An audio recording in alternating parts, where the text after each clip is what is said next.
Hi అండి, ఈరోజు ముల్లంగి కర్రీ చేస్తున్నాను. మామూలుగా అయితే ఈ ముల్లంగి మాత్రమే యూస్ చేస్తారు. ఈ ఆకును మాత్రం పక్కకు పెట్టేస్తారండి. అలా కాకుండా ఇది చాలా మంచిదండి. ఫస్ట్ చెప్పాలంటే ఈ ముల్లంగి అనేది చాలా మంచిది. హెల్త్ పరంగా చాలా విటమిన్స్ ఉంటాయి. అలాగే ఇది మూత్రపిండాలకి ప్రతి ఒక్కటి ఇప్పుడు మామూలుగా ప్రతి ఒక్కదానికి షుగర్ వాళ్ళకి కానీ ప్రతి ఒక్కరికి ఇది చాలా మంచిది. మామూలుగా అయితే ఇది ఒక్కటే పెట్టేసి ఇది పాడేస్తుంటారు. కానీ దీని యూజ్ మాత్రం తెలియదు. దీని వల్ల ఆరోగ్యంగా ఉంటారని వాళ్ళకి తెలియదు. ఇది మాత్రం కంపల్సరీగా యూజ్ చేసుకోండి. ఇప్పుడు చెప్తానండి ఎలా యూజ్ చేయాలో. ముల్లంగి ఆకులో కానీ ముల్లంగిలో కానీ ఎక్కువ పీచు పదార్థం ఉంటుంది, ఫైబర్ ఉంటుంది.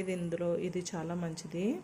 ఇది కంపల్సరీ తీసుకోండి. ఒక 1 వీక్లో ఒక్కసారైనా కంపల్సరీ తీసుకోవాలండి. నాకైతే ఈ ముల్లంగి ఆకు అంటే చాలా ఇష్టము.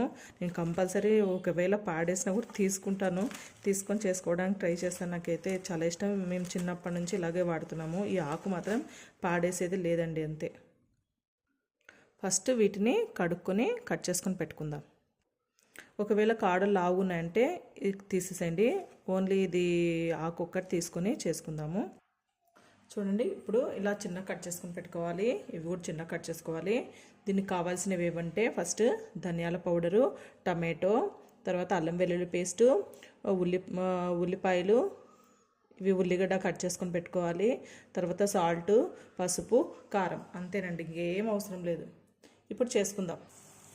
ఇప్పుడు బాండి పెట్టుకున్న కొద్దిగా ఇది అంత వాటర్ అంతా వెళ్ళిన తర్వాత ఆయిల్ పోసుకుందాం. మనకు ఎంత కావాలంటే అంత కొద్దిగా ఆయిల్ పోసుకోండి. ఇలా ఆయిల్ పోసుకున్నానండి. ఇది కొద్దిగా వేడైన తర్వాత ఆనియన్స్ వేసుకుందాం. ముల్లంగి అనేది చాలా ఇష్టం అండి నాకు. మామూలుగా అయితే ఇది చాలా ఫస్ట్ నుండి తింటున్నాను. ఇందులో ఎంతో ఆరోగ్యానికి సంబంధించి చాలా మంచిది. ఇప్పుడు ఆయిల్ కాగింది, ఇందులో ఆనియన్స్ వేసుకుందాం.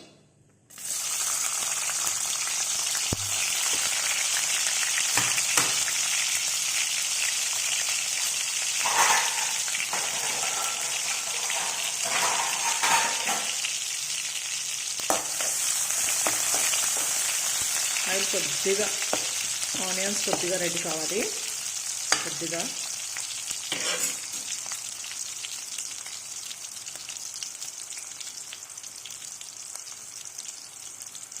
ఈ ముల్లంగి జీర్ణక్రియకి అంటే మోషన్ కొద్దిగా మనకు కష్టం అవుతుంది, రావట్లేదు అని అంటే ఇది కొద్దిగా ఫైబర్ ఉంటుంది కదండి. ఆకుకూర తినడం వల్ల, ఈ ఆకు తినడం వల్ల బాగా వస్తుందండి, మోషన్ బాగుంటుంది.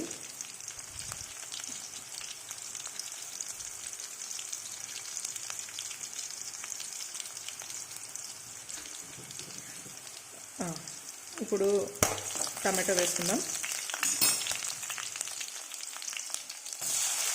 అలాగే అల్లం వెల్లుల్లి ముద్ద, సాల్ట్, పసుపు, తర్వాత ధనియాల పొడి, తర్వాత కారము వేసేసుకొని కలుపుకుందాం.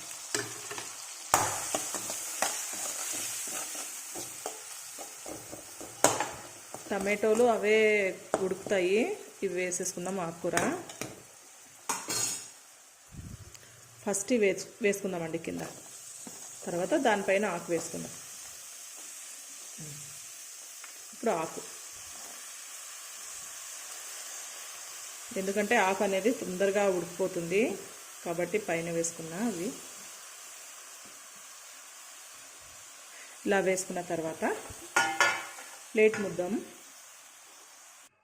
ప్లేటు మూసేద్దాం.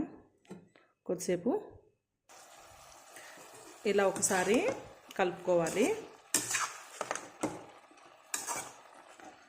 ఇంకా ఇక్కడ చూడండి, ఇక్కడ వాటర్ ఉంది కదా, ఇవన్నీ వాటర్ అంతా పోవాలండి. కొద్దిగా గట్టి కావాలి. అప్పుడు దింపేద్దాము. కానీ సాల్ట్ అంతా సరిపోయింది, సూపర్గా ఉందండి. ఇప్పుడు కూడా ఇలా చేసుకుంటూ ఈ ఆకును తింటున్నానండి. చాలా ఇష్టం నాకు, అందుకే ఒకసారి చూద్దామనేసి. సూపర్గా ఉందండి. ఇప్పుడు క్లోజ్ చేద్దాం. చూడండి, ఇలా ఉడకాలి. చాలా టేస్టీగా ఉంది.